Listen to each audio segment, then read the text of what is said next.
From 2026, exporting steel, aluminium or cement to Europe is not as easy as before. A new carbon cost may quietly increase the export bill.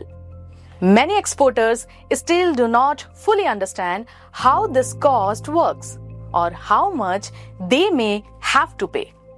That is why the European Union has introduced a new rule called Cbam, the Carbon Border Adjustment Mechanism. Hello, myself Nehal Naidu, and today we will be discussing this in detail. Let's first understand what is Cbam.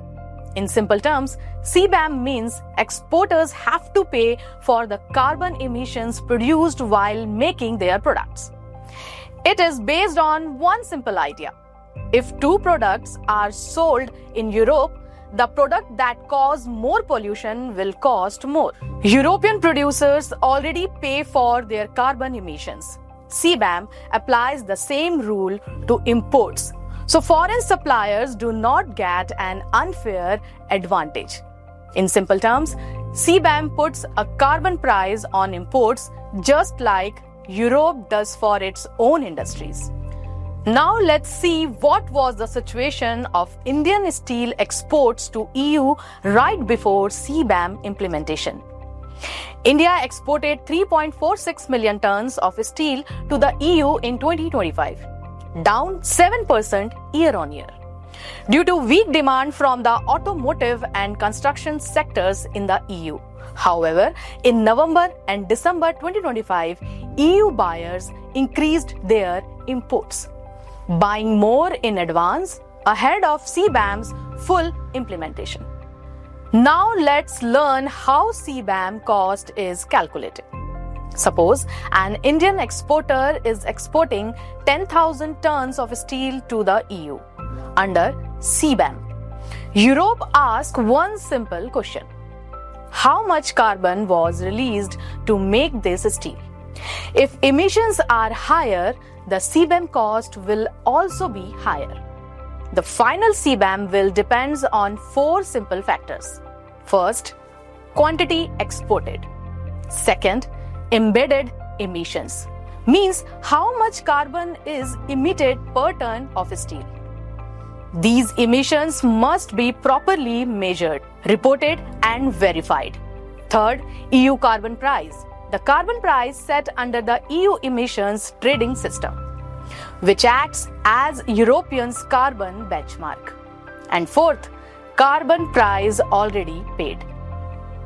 If a carbon tax has already been paid in the exporting country, that amount can be adjusted against the Cbam cost. Simply put, more carbon means more cost under Cbam. Now let's talk about the direct impact on Indian steel exporters. From January 1st, 2026, Indian steel exports will face carbon-linked duties tied directly to emission intensity. This is expected to rise cost and weaken competitiveness in the EU, India's most premium steel market. So what comes next? Looking ahead, India's exports may slow in Q1 2026. The EU HRC quota is already fully used, and any extra shipment may face a 25% safeguard duty, along with Cbam costs later. This may make EU buyers think twice before buying, especially for hot rolled coil. A possible India-EU trade deal could help, but it's unclear if Cbam rules will be relaxed, as exporting to the EU becomes more complex and costly.